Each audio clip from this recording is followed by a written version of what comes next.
Nice sir. ఇప్పుడు ఐబొమ్మ రవిని arrest చేశారు కదా, ఇప్పుడు ఆయన సమర్థిస్తున్నారా? సమర్థిస్తున్నాం ఆయన్ని. ఆయన మంచి పనే చేశాడు, సామాన్యులకి అందుబాటులో తీసుకొచ్చాడు. కొంతమంది మల్టీప్లెక్స్లకి పోయి సినిమాలు చూడలేని అవకాశం లేని వాళ్ళు ఈ హ్యాపీగా ఇంట్లో కూర్చొని ఫ్యామిలీతో ఎంజాయ్ చేస్తున్నారు. ఓకే, కానీ ఇప్పుడు సార్ స్టార్టింగ్లో అయితే రవి వాళ్ళ నాన్న సపోర్ట్ చేయలే రవిని, కానీ ఇప్పుడు సినిమా వాళ్ళనే తిడుతున్నాడు. అప్పుడు అర్థం చేసుకోలేదు, ఇప్పుడు అర్థం చేసుకొని ఆయన కూడా తిడుతున్నాడు సినిమా వాళ్ళని. ఇప్పుడు సోషల్ మీడియాలో ఎక్కడ చూసినా రవినే సపోర్ట్ చేస్తున్నారు సార్, దానిపై ఏం చెప్తారు? రవిని సపోర్ట్ చేస్తారు, ఆయన ప్రజలు సామాన్యులకు అందుబాటులో ఉన్నాడు కాబట్టి సపోర్ట్ చేస్తున్నారు. అంటే కేవలం మూవీ టికెట్స్ పెంచడం వల్లే అవి అంత ధరలు ఉన్నాయి కాబట్టి అందరూ పైరసీ మూవీస్ చూస్తున్నారంటారా? అవును, సినిమా థియేటర్లకు పోలేక అక్కడున్న ఈ రేట్లని వాళ్ళు తట్టుకోలేక ఇంట్లో కూర్చొని హ్యాపీగా ఫ్యామిలీతో చూస్తున్నారు. కొంతమంది నిర్మాతలు ఏమంటున్నారంటే సార్, ఇలాంటి వాళ్ళను ఎన్కౌంటర్ చేయాలని కొంతమంది అంటున్నారు, అందరు అనట్లేదు కానీ కొంతమంది అంటున్నారు. నిర్మాతలనే ఎన్కౌంటర్ చేయాలి ఫస్ట్. వాళ్ళు తప్పితే ఇంకెవరు హీరోలు లేరా? వాళ్ళే హీరోలా? వాళ్ళని పెట్టే సినిమాలు కోట్లు పెట్టి సినిమాలు తీయాలా? అంతకంటే చాలామంది జబర్దస్త్లో పనిచేస్తున్నారు, ఇతర సోషల్ ఇది అన్నిట్లో యాక్టింగ్ చేసేవాళ్ళు ఉన్నారు. వాళ్ళని ఎవరూ తీసుకోవట్లేదు, డైరెక్టర్లు కానీ ప్రొడ్యూసర్లు కానీ. వాళ్ళు బిజినెస్ అయింది కాబట్టి బిజినెస్ని లాభ నష్టాలు ఉంటాయి బిజినెస్లో కూడా, అది తప్పదు. రవిని అరెస్ట్ చేయడం కరెక్టే అంటారా? ఇప్పుడు తనని ఎన్కౌంటర్ చెయ్యాలి అని చాలామంది నిర్మాతలు కూడా అంటున్నారు, ఏమంటారు మీరు? వాళ్ళ డబ్బులు పోతున్నాయని వాళ్ళ బాధ. వాళ్ళ రెమ్యునేషన్ కోట్లు తీసుకోవాలి, పేదోడికి మాత్రం 600 టికెట్ 700 టికెట్ పెట్టాలి. వాడు పేదోడు ఎట్లా ఒక 4 ఫ్యామిలీ పోవాలంటే ఎంత అవుతుంది? 3-4 వేలు అవుతుంది. హాయిగా 20 రూపాయలు మొబైల్లో చూసుకోవచ్చు కదా. అదే రెమ్యునేషన్ తగ్గించి తక్కువ తీసుకొని పేదోడు సినిమాలకు వెళ్ళి చూసేటట్టు సినిమా టికెట్ పెట్టాలి. మీ ఇష్టం ఉన్న రేట్లు పెట్టి ఒక్కొక్క సినిమాకి ఒక్కొక్క రేటు, ఒక్కొక్క సినిమాకి ఒక్కొక్క రేటు పెడితే ఇట్లాంటివి అవుతాయి. ఇట్లాంటివి కావద్దంటే సామాన్లు ఇంతకుముందు గతంలో ఉండేవి 20 ఏళ్ళ కింద ఎట్లా టికెట్ ఒకటి 50 రూపాయలు, 30 రూపాయలు, 20 రూపాయలు టికెట్ ఉండే. ఆ రోజు 100 థియేటర్లు ఉన్నాయి, ఇలా థియేటర్లే మాయమైపోయినాయి.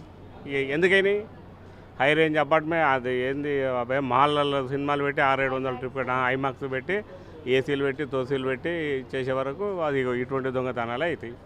అంటే సార్ కేవలం పోతాడు ఇంకోటి వస్తారు, రేపొద్దున ఆడిపోతారు, రేపొద్దున ఇంకోటి వస్తారు. ఎంతమందిని ఎన్కౌంటర్ చేస్తారు? మొత్తం పబ్లిక్నే ఎన్కౌంటర్ చేసేస్తే సినిమా చూసే ఛాన్సే ఉండదు. ఇక అవసరమే లేదు. ఇక ఆ ఎన్కౌంటర్ ఎందుకు, పట్టుకోవడం ఎందుకు, పోలీసుల పైసలు దండగ ఎందుకు? అంటే కేవలం టికెట్ రేట్స్ ఎక్కువ ఉన్నాయి అందుకే పైరసీ మూవీస్ చూస్తున్నారు సార్. ఎప్పుడైతే టికెట్ రేట్ పెరిగిందో మనకు చీప్ ఎక్కడొస్తే అక్కడే పోతారు పబ్లిక్. వీళ్ళు చేసేది దాన్ని ఎన్కౌంటర్ చేసినా ఏం ఆగదు, ఏది చేసినా ఆగదు. ఇంకోటి పుట్టుకొస్తూనే ఉంటాడు ఇంకోటి. అంటే ఇన్ని రోజులైనా రవి అసలు నోరిప్పడం లేదు, నిజంగానే రవి ఒక్కడే ఇదంతా చేశాడా సార్? వెనకాల ఎవరైనా టీం ఉండుంటారా? ఎవరు ఉంటారు కాదు, ఆయన చేయాలనిపించి చేసింది. ఇంకా ఎవడో ఉన్నాడు వెనకంటే ఉండరు అనుకుంటే ఉంటారు. సమాజానికి మంచి చేసింది అంటారా సార్? టికెట్ రేట్ ఒకటే చెప్తున్నా కదా, ఫ్యామిలీతో టికెట్ చూడాలంటే 4,000 కావాలి. ఇప్పుడు అదే 40 రూపాయలతో చూసిండు మొబైల్, ఇంకేంది ఈజీ కదా అది, అంతే కదా. అంటే పోలీసులేమో మేమే కష్టపడి పట్టుకున్నామని అన్నారు, కానీ వాళ్ళ భార్యనే పట్టించింది అంటున్నారు. నోరు ఉన్నది ఇష్టం వచ్చినట్టు చెప్తారు, ఎవరికి దోషింది వాడిని వచ్చుతాడు. ఇక అది చెప్పుకుంటే ఇంకా 10 చెప్తారు చూడు. ఇంకా 4 రోజులలో ఇంకో 4 వెళ్తాయి, చెప్తానే ఉంటారు అట్లే. అంటే ఇప్పుడు ఐబొమ్మ రవిని వదిలేస్తారా, లేకుంటే శిక్ష పడితే ఎలాంటి శిక్ష పడాలనుకుంటున్నారు? ఇప్పుడు డబ్బున్న నిర్మాతలు ఏమంటారు, మా పైసలు దోసుకోండి అని కోపం ఉంటుంది వాళ్ళకు, కానీ పేదోళ్ళు మాత్రం మంచి పని చేసిందంటారు. అంటే రవి బెట్టింగ్ యాప్స్ చేయడం వల్లనే అరెస్ట్ చేసిందని కొందరు అంటారు, కానీ కొంతమంది సెలబ్రిటీలు ప్రొడ్యూసర్స్ కూడా బెట్టింగ్ యాప్స్ చేశారు, వాళ్ళకి శిక్ష పడట్లేదు కదా సార్? బెట్టింగ్ యాడ్ చేసినా నువ్వు చూడలే, నేను చూడలే. ఆడు బెట్టింగ్ యాడ్ చేసిన మీరు ఎట్లా అంటారు, నేను ఎట్లా చెప్పాలి? బెట్టింగ్ లేదు. వాడు ఏం చేసిండు, ఒకటే పని చేసిండు, పేదోడు సినిమా చూసే పని చేసిండు, అది మాత్రమే మనకు తెలుసు. అంటే కొంతమంది హీరోలు అంటున్నారు, మేము ఒకవేళ సినిమా ఫ్లాప్ అయితే మా రెమ్యునరేషన్ రిటర్న్ ఇస్తామంటున్నారు. ఒకవేళ సినిమా ఫ్లాప్ అయితే చూసిన జనాలకి కూడా, ఆడియన్స్ కూడా టికెట్స్ రేట్లు అనేది కదా, మరి అది కూడా రిటర్న్ ఇస్తే హ్యాపీగా ఉంటుంది. గుంజుకొని సో ఇంతకీ ఏమంటారు సార్, రవి చేసింది కరెక్టే అంటారా? రవి చేయడం కాదు, వీళ్ళంతా పెద్ద సెలబ్రిటీలు మొత్తం వాళ్ళే మీడియాలో ఉండాలి, వాళ్ళే ఇండస్ట్రీలో ఉండాలి, వాళ్ళే సంపాదించుకోవాలి. చిన్న హీరోలను పైకి రానియరు, చిన్న ప్రొడ్యూసర్ని తొక్కేస్తారు. ఇక వాళ్ళే సంపాదించుకోవాలి. తప్పులే చేయటం మంచిదే, హ్యాకింగ్ చేసి శుభ్రంగా పబ్లిక్లో వదలటమే బెస్ట్. అంటే ఇప్పుడు మన రాష్ట్రంలో కానీ దేశంలో కానీ చాలా సమస్యలు ఉన్నాయి. ఇవన్నిటిని ఎక్కువ పట్టించుకొని ప్రభుత్వం జస్ట్ సినిమా వాళ్ళకి ఆపద రాగానే ఎందుకు ఇట్లా ప్రెస్ మీట్లు పెట్టి ఇట్లా హైలైట్ చేస్తున్నారంటారు? కొన్ని ప్రాబ్లమ్స్ని సైడ్ చేయడానికి కూడా వీటిని చిన్న వాటిని పైన ఎంకరేజ్ చేస్తారు. ఇవన్నీ సామాన్యం, సహజం ఇవన్నీ. సో ఇప్పుడు ఐబొమ్మ రవిని అయితే అరెస్ట్ చేయడం జరిగింది సార్, సమర్థిస్తున్నారా? ఐబొమ్మ రవి అరెస్ట్ కరెక్టే అంటారా? కరెక్టే, కానీ థియేటర్లో చూసేవాడు ఎటుకుడి ఇవి చూసి ఇవి ఎవడు పట్టించుకోడు కదమ్మా. అరెస్ట్ చేసినా చేయకపోయినా దానివల్ల ఏం ఒరిగేది ఏమి ఉండదు. జరిగేది ఎటుకుడి జరుగుతూనే ఉంటుంది కదా. ఇప్పుడు ఇది ఆపారు, ఐబొమ్మ ఆపారు, ఇంకోటి వస్తుంది, బప్పం వచ్చింది, తర్వాత ఇంకోటి వస్తుంది, మూవీ రూల్స్ వచ్చాయి. ఆపేవాడు ఎటుకుడి ఎవడు ఆపలేడు. దీన్ని హ్యాకింగ్ జరుగుతూనే ఉంది కదా ప్రాసెస్, దాన్ని మనం ఏం చేయలేము. అంటే సార్ కేవలం టికెట్ రేట్స్ ఎక్కువ ఉండడం వల్ల ఇట్లాంటి పైరసీ సినిమాలు చూస్తున్నామని చాలా మంది ప్రజలు అంటున్నారు. మీరు ఏమంటారు సార్? కావచ్చమ్మా, అది కూడా రీజన్ కావచ్చు. అది గవర్నమెంట్ చూసుకుంటుంది కదా, మన పరిధిలోది కాదు కదా అది. అంటే సార్ ఇప్పుడు ఐబొమ్మ రవిని అరెస్ట్ చేశారు, ఇలా మూవీ రూల్స్లో చాలా ఉన్నాయి కదా, దీంతో ఇక్కడితో ఈ పైరసీ మూవీస్ ఆగిపోతుంది అంటారా? ఆగదు, అది ఎప్పటికీ ఆగదు నాకు తెలిసినంతవరకు. హ్యాకింగ్ అనేది ఒక స్కిల్ సెట్, ఎవరు ఎక్కడి నుంచి అయినా చేయొచ్చు. ఇండియాలోనే చేస్తే పట్టుకుంటారేమో, వేరే కంట్రీస్ నుంచి చేస్తే ఏం చేస్తారు? చేయలేరు కదా. ఇట్స్ అన్స్టాపబుల్ అనమాట. అంటే ఇన్ని రోజులైనా ఐబొమ్మ రవి అయితే అసలు నోరు విప్పలేదు, నేను ఒక్కడినే ఇదంతా చేసినాను అంటున్నాడు సార్. సో నిజంగానే రవి ఇదంతా ఒక్కడే చేశాడు అంటారా? It's not possible with one person. Okay, it's multiple people will do that. ఒక పర్సన్తో అయ్యేదైతే కాదు, దానికి స్కిల్ సెట్ ఉంటుంది. అవంతా ఈజీ అయ్యే పనే కాదు నా ఒపీనియన్. అంటే కొంతమంది నిర్మాతలు ఏమంటున్నారంటే ఇలాంటి వాడికి జైలు శిక్ష పడాలి, అలాగే ఎన్కౌంటర్ చేయాలని అంటున్నారు. ఎన్కౌంటర్ చేసేంత పెద్ద పని చేశాడా? అట్టేం కాదు, ఎన్కౌంటర్ చేయాల్సిన నెసెసిటీ అయితే లేదు, కానీ బట్ ఇదైతే తప్పు. యాక్టివిటీ అనేది 100% తప్పు. అది కరెక్ట్ కాదు. ఇప్పటికైనా కూడా సపోర్ట్ చేయట్లేదు. ఇప్పటికైనా మూవీ ఇండస్ట్రీ వాళ్ళు టికెట్ రేట్స్ తగ్గిస్తారంటారా? చూద్దాం, అది మీకే తెలవాలి. నా ద్వారా కూడా తగ్గిస్తే మంచిది, జనాలు ఎక్కువ థియేటర్స్కి వస్తేనే బాగుంటుందని మేము కూడా కోరుకునేది.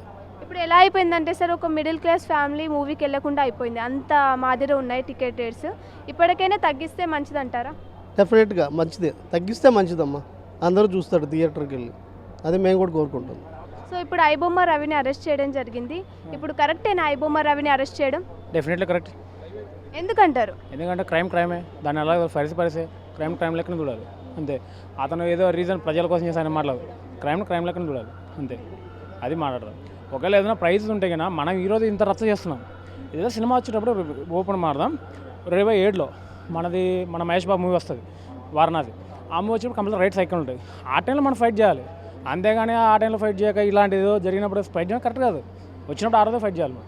వారణాసి సినిమాకి వచ్చినప్పుడు కంపల్సరీ 1000 చెప్తాడు, 1000 ఆ రోజు ఫైట్ చేయాలి, కాబట్టి ఆ సినిమా బ్యాన్ చేయాలి అంతే. అలా ఉండాలి, కానీ ఏదో క్రైమ్ చేశాడు కదా, క్రైమ్ చేసిన సపోర్ట్ చేయడం కరెక్ట్ కాదు. క్రైమే. అంటే అందరు ఏమంటున్నారంటే టికెట్స్ రేట్స్ ఎక్కువ ఉండడం వల్లే ఇలాంటి మేము పైరసీ మూవీస్ చూస్తున్నాం అంటున్నారు, ఏమంటారు దానికి? టికెట్ రేట్స్ హైక్ ఉన్నాయంటే కన్నా యాక్చువల్ నేను కూడా అప్కమింగ్ డైరెక్టర్, నేను ట్రై చేస్తున్నాను. కాబట్టి మనం ఎలా చెప్తున్నాం అంటే ప్రొడ్యూసర్ పడే ఇబ్బందులు రావాలి. ప్రొడ్యూసర్ అడిగేది ప్రొడ్యూసర్ కోసం అడుగుతాడు. హీరో తన రెమ్యునరేషన్ తప్పించుకోకుండా యాక్చువల్ 10 days షూట్ చేస్తే ప్రొడ్యూసర్ ఆల్మోస్ట్ 10 కోట్లు దిగిపోతుంది దూరం. అంటే డెఫినెట్లీ మహేష్ బాబు ప్లాన్ చేసినా కానీ, చిరంజీవితో ప్లాన్ చేసినా కానీ 10 కోట్ల నుంచి 20 కోట్లు అవుతుంది 10 days కానీ. ప్రొడ్యూసర్కి ఎవరికి ఇస్తారు డబ్బులు? అతను ఆల్రెడీ బయ్యర్స్తో ఫైనాన్స్ తెచ్చుకొని, అది ఇంట్రెస్ట్లు కూడా ఓవర్ ఇంట్రెస్ట్, హైర్ ఇంట్రెస్ట్లు. అంటే నేనే అతను కష్టాలు చెప్తలేను, అతనికి బడ్డన్ అయిపోతుంది. ఆ బడ్డన్ అయినప్పుడు యాక్చువల్గా ఏం చేస్తుంటే హీరో తన రెమ్యునరేషన్ ఇది నా మార్కెట్ అంటాడు. 100 కోట్లు పెట్టి అతను చూస్తున్నారు, నా మార్కెట్ మీద నడుస్తుంది కాబట్టి నువ్వు నాకు ఇవ్వాల్సిన అతను డిమాండ్ చేస్తున్నాడు. ఇదేమన్నా మనం తెలుగు ఇండస్ట్రీ పైన ఫైట్ చేయాలి, మనం మీరు ఈ రేట్లు తగ్గించుకోండి అని. ఇప్పుడు యాక్చువల్గా చిరంజీవి గారు ఎంతో సంపాదించుకున్నారు, అతను రెమ్యునరేషన్ తగ్గించుకొని చెప్పాలి, సంపాదించుకున్నాడు. ఇప్పుడు మహేష్ బాబు కంప్లీట్ అయిపోయినా, మహేష్ బాబు ఇందాక సినిమా అయిపోయినా మహేష్ బాబు ఈ విషయంలో రైట్. ఎందుకంటే తను ఏమంటే తన ప్రొడక్షన్కి తనకి ఇచ్చే రెమ్యునరేషన్ ఉందో అలా నాకేం ఇవ్వద్దు, దాని ప్రొడక్షన్లో తీసుకో, ప్రొడక్షన్లో వచ్చి షేర్ మీదనో లేకపోతే బిజినెస్ అయినా దాంట్లో తీసుకుంటాడు. అలా ఉండాలి. అంటే మనకి ఎట్లా అంటే నువ్వు 10 కోట్లు అంటే తప్పు, 10 కోట్లు ఉన్నా 10 కోట్లు నువ్వు తగ్గించుకున్నావు అనుకో, 1 కోటి రూపాయలు అడ్వాన్స్ నువ్వు తగ్గించుకున్నావు అనుకో, ఆ 9 కోట్లు అనేది ప్రొడ్యూసర్ హెల్ప్ అయ్యి తను ప్రొడ్యూసర్ సినిమాని కంప్లీట్ చేస్తాడు. సినిమాని కంప్లీట్ అయినా ఆ బిజినెస్ మనం కంప్లీట్ చేసుకున్నావు అనుకో, దాని మీద షేర్ తీసుకోవచ్చు, బాగా కంప్లీట్గా ఉంటుంది. నువ్వు అడిగిన దానికంటే ఎక్స్పెక్ట్ అవుతుంది, మంచి మార్కెట్ మంచిగానే వస్తుంది అంతే. సినిమా రేట్స్ అనేది అంటే కానీ హైలో వెళ్ళిపోతున్నాయంటే కానీ ఇక్కడ జరిగేది ఏంటంటే కన్నా తప్పు ఏంటంటే కన్నా థియేటర్స్ వల్ల జరుగుతాయి. అక్కడ ఊర్లో ఎక్కడో 10,000 కూడా లేని పాపులేషన్ ఊర్లో ఉంటాయి, అక్కడ థియేటర్లో 400 అవుతుంది, అది రైట్ కాదు. అక్కడ 400 రైట్ కాదు, ఎందుకంటే కంప్లీట్ అది ఎందుకు పనికిరాదు. సిటీలో ఐమాక్స్ ఇవి పడుతుంది, ఎందుకంటే ఆ విజువల్ ఎఫెక్ట్స్ ఆ ఫీచర్స్ ఇస్తాయి మనకు. ఊర్లో వ్యూ అక్కడ 400 500 అడగని తప్పు. దీనికి లాస్ట్ టైం జగన్ చెప్పాడు చూడు, 100 రూపీస్ టికెట్, ఆ జగన్ రైట్ ఈ విషయం అలాగా. అంటే సార్ ఇప్పుడు ఏం జరుగుతుందంటే ఇన్ని రోజులైనా రవి అసలు నోరు విప్పలేదు, నేను ఒక్కడినే ఇదంతా చేసినా అని అంటున్నాడు. నిజంగానే రవి ఇదంతా ఒక్కడే చేశాడంటారా? ఇది నెట్వర్క్ ప్రాసెస్ అండి, మ్యాక్ చైన్లింగ్ ప్రాసెస్. ఒకరికొండ ఉండదు. యాక్చువల్గా ఆ సినిమాను మనోడు ఇప్పుడు లాస్ట్ టైం కూడా పట్టుకుంటే ఆడ 60 లక్షలు ఇస్తాను నాకు మూవీ ఇస్తున్నాడు. చైన్లింగ్ ప్రాసెస్ ఒకటిది అయిపోయేది చాలా ఉంటుంది. కానీ అయితే ఈ విషయంలో కంప్లీట్గా ఐబొమ్మని సపోర్ట్ చేయను, కంపల్సరీ ఫైరస్ అండి. ఎందుకంటే అతను ఏం చేశాడంటే కన్నా అతని వైపు ఏదో పర్సనల్ ఖర్చు ఉండి పర్సనల్గా అతను తీసుకోవడానికి ప్రజల కోసం చేస్తే అలాగే ఏమైనా ప్రజల కోసం చేయడానికి నువ్వేమన్నా ఇప్పుడు మిస్టర్ బీస్ట్ ఉన్నాడు యూట్యూబ్లో, అతను యూట్యూబ్ నుంచి జర్నీ చేసుకుని ప్రజలు ఖర్చు పెడతాడు. ఇలాంటి ప్లాట్ఫామ్ ఎంచుకోవాలి. కానీ నువ్వు ఎలాగని చెప్పేసి కత్తి తీసుకుని పొడి చేస్తా అంటే అయిపోతుందా? పొడి చేసి నేను 10 మందిని చంపడానికి అంటే రావణాసుని ఈరోజు చంపడం మన రూల్స్ ఎలా అంటే ఒకరిని చంపకూడదు, ఒకరిని అన్యాయం చేయకూడదు. నువ్వు ఆల్రెడీ వీళ్ళకి దెబ్బేసి నువ్వు ఆడబెట్టడం తప్పే ఉంది. అంటే ఒకరిని కొట్టి పెట్టడం కరెక్ట్ కాదు, కొట్టి పెడతా అనేది కరెక్ట్ కాదు, చేతి అనేది సంపాదించి పెట్టు. ఇది ప్రాసెస్. అంటే ఇప్పుడు ఐబొమ్మ రవి అరెస్ట్తో ఇప్పటి నుంచి పైరసీ మూవీస్ ఆగిపోతాయని చెప్తారా? ఆగిపోతాయి అసలు? అది చాలా వరకు తప్పు, ఆగవు. ఎందుకంటే పైరసీ ఎలాగంటే కన్నా సీరియస్ చెప్తాను. పైరసీ ఎలా జరుగుతుంది ప్రజెంట్ పైరసీ చెప్తాడు. ఇన్స్టాగ్రామ్లో వాళ్ళ నచ్చిన హీరో నేను ప్రభాస్ రాజేశ్వర రిలీజ్ అనుకో, అతను వస్తున్నాడు, అతను ఏంటంటే క్యాప్చర్ చేసి పెడుతున్నాడు. అది పైరసీ. అదేం పరిస్థితి కాకుండా సీన్లు లీక్ చేస్తున్నాడు. యాక్చువల్గా ఏం చేయాలంటే కన్నా టెక్నాలజీ డెవలప్మెంట్ ఉంటే నా ఉద్దేశం ఏంటంటే కానే మూవీ చూసారు మీరు రీసెంట్ కిరణాపురం ఆ మూవీని యాక్చువల్ మూవీ రూల్స్లో కానీ దేంట్లో కానీ రాలేదు. ఆ టెక్నాలజీ వాడాలి. టెక్నాలజీ వాడుకుంటే బెస్ట్ ఉంటుంది. ఎవరు క్యాప్చర్ చేయకూడదు, అలా ఉండాలి. ప్రాబ్లం లేదు. కంప్లీట్గా మనం డెఫినెట్ ట్రై చేస్తే అవుతుంది పైరసీ అవ్వకుండా. కొంతమంది నిర్మాతలు ఏమంటున్నారంటే ఇలాంటి వాళ్ళని ఎన్కౌంటర్ చేయాలి అంటున్నారు. నిజంగా ఎన్కౌంటర్ చేసేంత పెద్ద తప్పు రవి చేశారంటారా? ఎన్కౌంటర్ చేసే తప్పు అంటే కానీ వాళ్ళు పర్సనల్గా మారుతారు. వాళ్ళకి దెబ్బేశారు కదా అని సినిమాలని వాళ్ళు అనుకుంటున్నారు. యాక్చువల్లీ అతని వల్ల ఏమీ సినిమాలు ఆగిపోలేదు. మీరు సినిమా కరెక్ట్గా చేయలేకున్నారు.